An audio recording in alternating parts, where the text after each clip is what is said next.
You're listening to The Hook, always online, thehookradio.com, where you can find past episodes, any interviews we did, and also say hi to us. We have that contact form right there if you have any questions. And we always have great guests on because Jason does a really good job of, well, knowing the right people. Yeah, well, I try. I try to get out ahead of things. I try to find what's like current trends, and I listen to you guys, the audiences. When you guys are going to thehookradio.com and emailing us, asking questions, giving some input. This is actually our guest today came from those emails. One of the requests that I got from a couple folks. We got today with us is Ryan Holiday. He's an American author, marketer, entrepreneur. He's also has been a media strategist and was director of marketing for American Apparel and is now editor at large for the New York Observer. And he's here to share his new book with us, Ego is the Enemy. Ryan, welcome to the show, man. Thanks for having me. Awesome. So I know for a lot of folks who know you kind of have, I don't want to say it's a cult following, but you've got a really strong following of people who know you and have kind of followed your career. Is that fair to say? Yeah, I guess it is. I think in this online era, most people's career starts with a blog or a social media account. You build an audience slowly. It's not like you're suddenly anointed by television or a front-page newspaper article. So I feel like I've sort of grown with an audience. Yeah. And you started early on, just for some of our listeners who may not be familiar with, but you started early on with a phenomenal internship with Robert Greene, which those of you who don't know is the author of the 48 Laws of Power. Would you say that is kind of what broke you in through some doors for yourself, or? Yeah.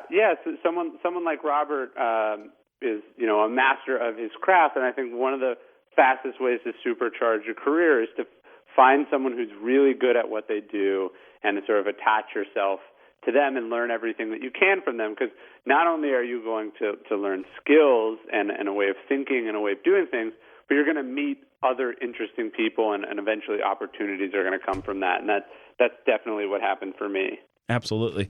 I know one of the interesting things that I think I guess it was probably off your website, which I found very interesting. There was only one other person I know of that is kind of noted about having pet goats. I got to hear the background story on this. Have you always had a fascination with goats, or is this kind of an accidental, got a pet goat now?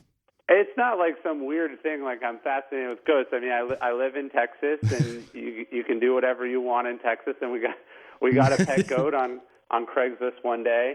It just happens that goats get very lonely, so then you get a second goat, and then you get a third goat, and the next thing you know, you have goats. You're a goat farmer. Exactly. except for none of the benefits of making any money from it or getting any of the milk. We just have pet goats the way that some people have pet dogs, although they don't live in the house. Well, there you go. Yeah, there's only one other guy that I've seen who kind of broadcasts his goat kind of being his pet, and that's Dan Bilzerian. Have you followed him and his goat issues, his fascination with goats? Yeah, he does have a goat. And he lives in his mansion in the Hollywood Hills. It's a little less glamorous here, but they are very fun pets. Again, they're like I tell people they're like very stupid dogs. Nice. I've heard they're extremely loving, though. So they are, yeah. Yeah, they kind of take to you. We're talking with Ryan Holiday, author of Ego is the Enemy, and we're going to get to that book in a little bit. But maybe if we start back, was your first book? Am I right? Is it Trust Me, I'm Lying? Because that one was where I first kind of heard of you and started reading up on who Ryan Holiday was. Was that your first kind of big break? It was definitely my first book, and I think it was up until that point. Most of the work that I'd done was behind the scenes. And then when you write a book that has not just your name on the cover, but I was on the cover and I look much cooler than I actually do on the cover. Nice. It was an expose of the media system, a sort of like a hacker's guide to the media system, and so it ended up being rather controversial and provocative, and it did get a lot of attention. Yeah. And fill our listeners in a little bit. So what was the background on that? It wasn't just like background on how to hack, but you had actually done it, right?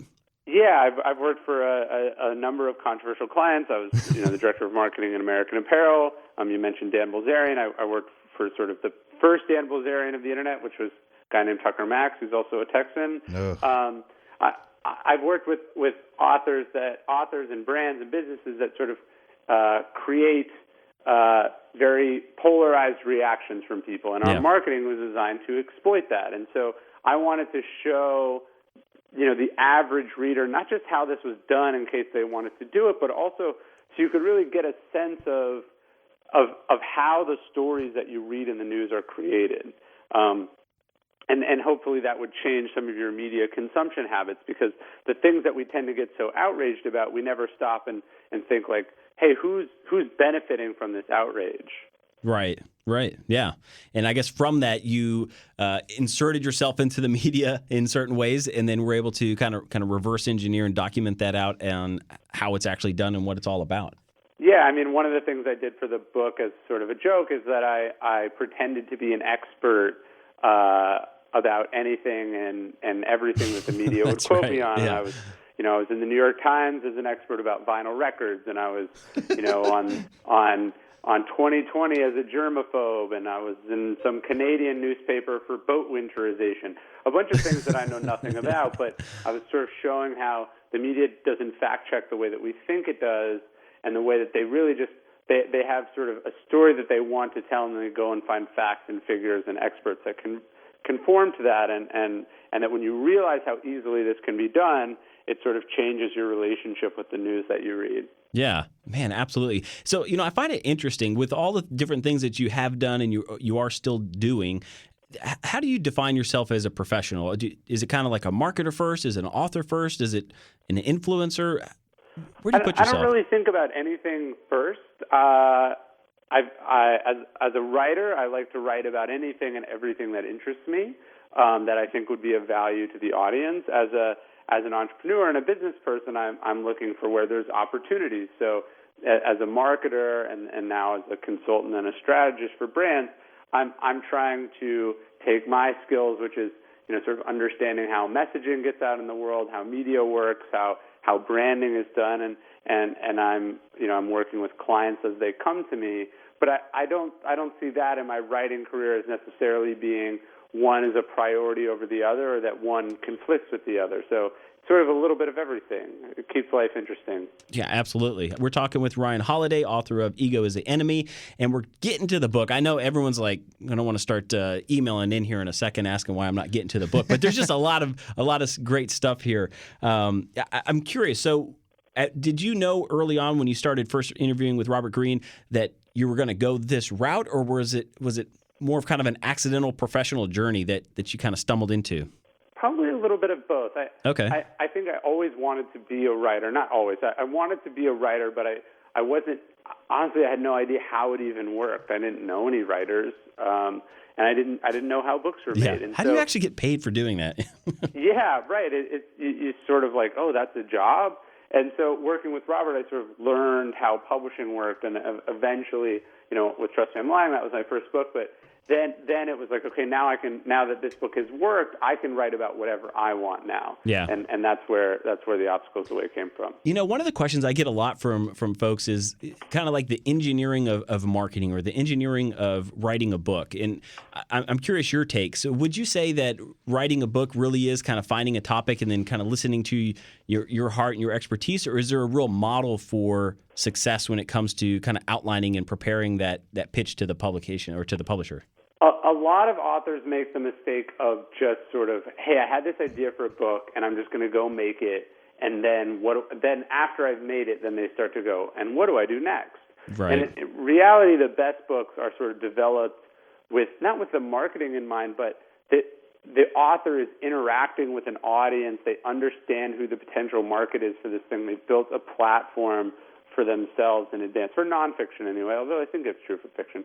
The hardest thing to do is once you have the book and it's done, a month before it's supposed to come out, you go, and how do I get people to hear about this? Yeah. So that's a very difficult position to put yourself in. Yeah, I know. I get that probably, and even with business in general, so many people have a great business idea, but so I guess the same applies for writing as it does with any product. Is like, okay, first either develop or make sure there's a demand for the content that you're creating.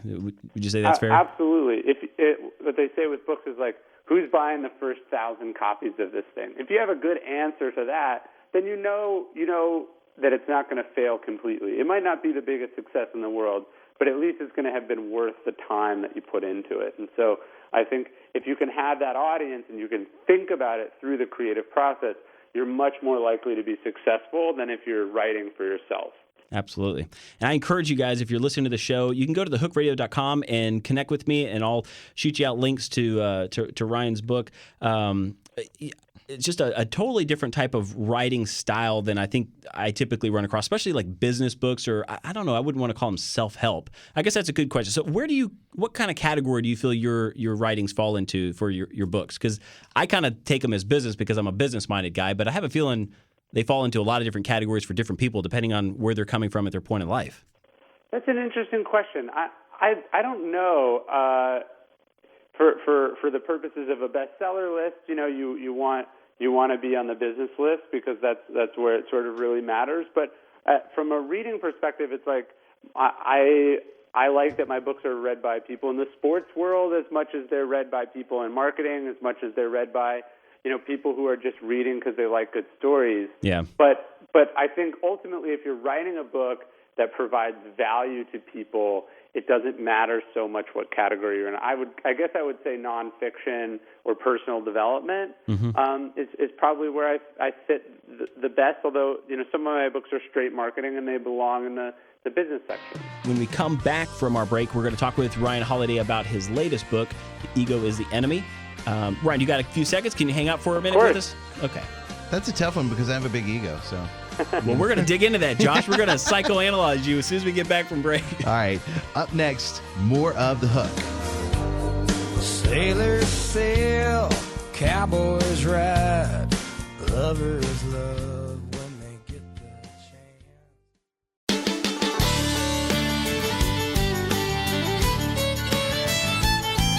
We're back on The Hook with a great interview today. Someone that you probably know and have read about and very fascinating. In fact, Jason was very excited about this. I heard about it for the last 3 weeks that you were coming on, Ryan. Very excited. Awesome. Yeah, I mean, amongst my own interest in the work that you've done, and then, we've got other employees that were like, oh, man, remembering some of the stories, whether it be with Tucker Max or some of the other books that you've written. Everyone was really excited to have you on. Yeah, so. my question is, how many times did you get offended when you were dealing with everything Tucker Max? I don't get offended. There's a quote from Epictetus, who's a Stoic philosopher, which I actually use in one of my books, and he's saying, when your mind is complicit in taking offense, right? So when someone does something that is offensive, that's you deciding that this hurts you or that this is beyond the pale. So I tend to try to accept people for what they are, for what they do, and I think as a marketer, you're learning, hey, this might not be what I like, but there is an audience for it, and my job is to help it reach as big an audience as possible. My quote is, there's no such thing as too soon. That's great, yeah. There's not. A lot of people are I hear Joe Rogan say all the time that he was talking about the woman that went to, I guess, South Africa or something like that. Mm-hmm. And she tweeted about it on the way and saying, I hope I don't get AIDS. Did you Jason, you heard about that, right? Yeah, Justine Sacco. And then whenever she landed, it was like a total just storm, people coming after her. And Joe Rogan say, look, she can say that if she wants. It's not very funny, but you can say it. It's going to offend people, but, I mean, you have the right to say it and not get fired over it. What are your thoughts? I mean, is it okay to say what you want to say over Twitter and not get in trouble? What I think people don't realize is that the media system as we have it is designed to get you upset about things so then you will share it on social media. So the person who's claiming to be outraged by this and writing about it doesn't actually care. And I know a lot of these journalists, right? They see, hey, there is an audience who will be upset by this, and it's my job to connect these two dots. So when you realize just sort of how that system works, you're much less likely to get upset by things. That makes sense. Because you realize that it's all sort of an exploitation. So it's clickbait, that clickbait world. Mm-hmm. It's outrage porn is what they call it. Yes. Outrage that is porn. perfect. I love it. Yeah. That's and really I would good. imagine it's either there's an audience who's going to be upset by this, or there'll be an audience of people who are upset that there are people who are upset. Yes. Yeah. Right. Yeah. It's like, are you kidding me? Indifference is not very good for clicks, and so they're trying to sort of get one or the other extreme. Man, I love that. I feel like they work more on the tease than they do on the story, though. Oh, Of course. It's you so can't boring unclick when an you get article there. once you've clicked it, so they don't really care. It counts whether you enjoyed it or not. Yeah. Well, it's fascinating stuff. We are talking with Ryan Holiday, author of Ego is the Enemy. So let's get into it. I want to, maybe you could probably do a better job of giving the audience just a quick glimpse at what Ego is the Enemy is all about. What is this book about? So the book is about the destructive effects of ego, the way that ego tears apart, our own lives, it tears apart organizations, and it's torn down successful men and women throughout history. There's a quote from Cyril Connolly saying, ego sucks us down like the law of gravity. On the one hand, it brings us up, right? It makes us ambitious and try to do great things, but then it often undermines those very ambitions. And so I wanted to say that actually ego is the enemy of what you're trying to accomplish. It's preventing you from doing what you're trying to do. And if the thing that you are pursuing is already difficult, ego is making it even more so. One of the things that I found it was just kind of like the biggest discovery for me was that was kind of this understanding that I guess my ego is not my identity. Right. Although I feel like I live in that a lot of times, just being honest here, since it's just us three guys talking. Oh, wait. No, I can admit that. Yeah, that it's a difficult kind of battle, right? You're always living up with, okay, how should I be acting, or how do I feel I'm expected to act or to perform or to, do in business versus what do I really want, kind of in my soul. Well, what's so dangerous about if your ego or what you do is your identity, is that you don't really control it necessarily. So, let's say that you think that your success, the fact that you guys have this radio show, says something about you as people, and that it says that you're better than other people, it says that you're smart, that you're successful, that you're famous, any number of these things. That's great, and you're going to feel good while you have it. But what happens if you move on from the show, or the radio station closes, or, the programming changes, right? Now all of a sudden you don't have it. And so does that mean that you're the opposite of all those things? Is that you're not smart, you're not successful, that nobody likes you? So when we say that success says something about us as people, then at our low moments we feel even worse because we feel that failure or difficulty says something about us as people. And in reality, neither of these things say anything. Wow. Have you ever met anybody in radio before? And evidently you have. Yeah, I'm sure it's rampant in this industry. For Anybody sure. with a huge ego in radio? Well, it's rampant in any industry. That's the true. idea Yeah. that, hey, someone should read my books.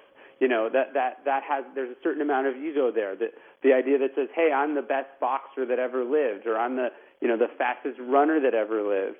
These are ambitious goals, but you have to be able to separate what you're pursuing from sort of who you are as a person, I think. That's interesting. So how have you been able to balance that? I mean, because you're promoting a book, but I guess do you take it away from yourself and more of the topic? How do you feel yourself kind of balancing that? Yeah, I was just reading this book about Winston Churchill, and he had a great line. He was saying, anytime there's a big turnout for one of my speeches, he says, I remind myself that there'd be twice as many people there if I was being hanged. And so you sort of have to remind yourself that this is all kind of ephemeral and temporary, and that they like what you're providing, but they don't know you, and this really says nothing about you, and that it's about the work that you do and the things that your work is based on that matter, and that can sort of humble you a little bit. And then you always want to say, like, look, there's always more that you could do, and so instead of being satisfied or content that you've already done it, why don't you focus instead on the ways that you could improve? And really, the hardest part for some people is that they want to always be relevant. Mm-hmm. And you can't you see this in celebrities all the time. Really what you're saying too, Ryan, is so there's a place for that ego, I guess, but it's knowing its place and maybe controlling or manipulating it for yourself rather than leaning on it to carry you through. Yeah, it's making sure that it doesn't rule your life, I think, is what you want. That you're not making important decisions out of ego. That you're not chasing the dragon almost? Exactly, because it does. It can become sort of an addiction. I just feel like, this was probably a self-discovery book for yourself. I mean, I would imagine has this changed the way that you do your marketing, or is this kind of a mantra that you've had all along? It's a little of both. I mean, I think we all suffer from ego, and I certainly put myself in that category, and I was writing a book that I thought I needed as well as other people. But I think as a marketer, you always have to be aware that, you're selling an idealized version of your product. And when that product is yourself, it doesn't change. It's still true. And so you can't believe your own hype. A lot of times, I feel like since we have so much technology and social media, that you have someone that does something like the lady. I mean, this is just an example that ain't nobody got time for that. Yeah, so sure. They make her into this huge star on social media, and I mean, she is everywhere. But you get a little glimpse of that, and it probably happened to the Chewbacca mom. I mean, she's still going through that. You get a little bit of some kind of fame, and people are all over you, and you want to keep that going. Well, how do you stay in the eye of the public? Do you want it? Because once you get it, I mean, it's that drug that you're always going to want to keep going and going and going, and so you start doing stupid things to get that. Yeah, look, I think success is always better when it comes slowly because you can adjust to it. And it doesn't overwhelm you or change your life so substantially. But yeah, people get a taste of it, and then they have to do increasingly desperate things to keep it, rather than say focusing on the work, on practicing your music or writing your screenplays or building your business, whatever it is. I think if you can focus on the work, you're going to have less ego than if, hey, it's about me doing ridiculous things to get attention on the internet. That's harder to suppress that ego because there's not a craft in between you and your audience. And then there's somebody like Dave Grohl of the Foo Fighters, who was with Nirvana and actually has been with the Foo Fighters even longer and does crazy, silly things that are funny to everybody. But one thing that I found interesting whenever watching their documentary is he said, hey, look, at the end of the night, after I sign autographs and meet everybody I have to meet, I got to go home. I can't stay out drinking all night because guess who's getting up in the morning and making eggs and toast for his kids? That's me. I got to wake up when they wake up. I'm an everyday dude. I have to do those things to keep my sanity. Yeah. Yeah, I think that's right. But also, as a musician, like what he does is extraordinarily hard. So he can't ever let up. It's like, you can have the biggest ego in the world, but that doesn't help you on the court. And it doesn't help you when you're behind the drum set or in front of a microphone. Like, it's a lot of work. And so that having that inherently, if you're dedicated to the craft, it keeps you humble. So what's your recommendation or what's your view on how do you, for those that have kind of a life, professional successes and personal successes, I mean, I guess you don't bottle them up, right? I mean, so do you enjoy or celebrate those at the time, but yeah, you appreciate them and you're grateful for them, but you don't let them change how you see yourself and how you see the world around you. And then you get back to work. Stay grounded. Yeah. The thing you could do is that you get some goats and you let them live with you. Well, sure. Look, my goats don't care how many books I've sold. That's they just true. care if I brought the hay in the morning. Yeah, and with my kids, it's like my kids and I are riding around. They'll hear a commercial that I did, and they're like, "Oh, it's Daddy on the radio." But I got to go potty. Right. Yeah. They could care less. Kids are the greatest to keep you grounded because they don't care what you do, who you are. In the morning, whenever you say, "Hurry up, I got meetings to go to," they're like, yeah, but I don't feel like getting dressed right now. So you're gonna have to slow down, partner. Yeah. Yeah, they don't seem to tune in on the importance of what you have on your schedule and how important you are in your meetings and all that kind of stuff. I think someone like Dave Grohl is good to look at though because he's had such a long time in the eye of the public, and there's so many people. You look at Scott Weiland or Lane Staley or these other artists that have gone on and just couldn't handle. Even Kurt Cobain couldn't handle that pressure, couldn't handle being in the media or the post-fame depression that you see all the time. I mean, I guess it's a huge part of this too. Yeah, absolutely. Look, at the end of the day, you got to go home with yourself, and so you got to focus on being honest and authentic and real about that. Man, we're talking with Ryan Holiday, author of Ego is the Enemy. So I know you said you got a new book coming up. Is that something you're working on? Have you announced it yet? What's any teasers here?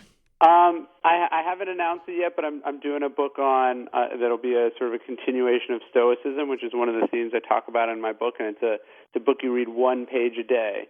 Called The Daily Stoic. Oh, I like that. How many pages we talking? I don't know how many pages total, but it's 366 sort of meditations that you read, and then there's an intro and a conclusion and all of that. Do you find that that in these days that people they want to have something to hold in their hands whenever they have a book now, or are they doing it more online? Personally, I love physical books, and that's all that I read as a reader and a book lover. But I sort of want to meet the reader wherever they are. So I love that some people love audiobooks. I love some people that like ebooks, and some people only watch YouTube videos. But as long as you're interacting with the thing that I spent a lot of time making, that means something to me. So you're the kind of guy that's bummed out that Maxim magazine or those magazines they don't produce actually hard copies of it anymore. I'm not that sad that Maxim magazine doesn't exist, but I do love books, and that was I'm just sad an to see example. bookstores disappearing. Yeah, absolutely. And you're doing continuing writing all the time with your blog. And what's the best way for people to get in touch and follow you and stay on your journey? Yeah, you can find all my stuff at ryanholiday.net, or you can follow me at ryanholiday on Twitter. Fantastic. Awesome. Hey, thanks so much for being on with us today on The Hook. That's Ryan Holiday, which is far too famous to actually be on our show. Thank you guys for having me. We appreciate it, and thanks for listening this week to The Hook. We'll be back next week.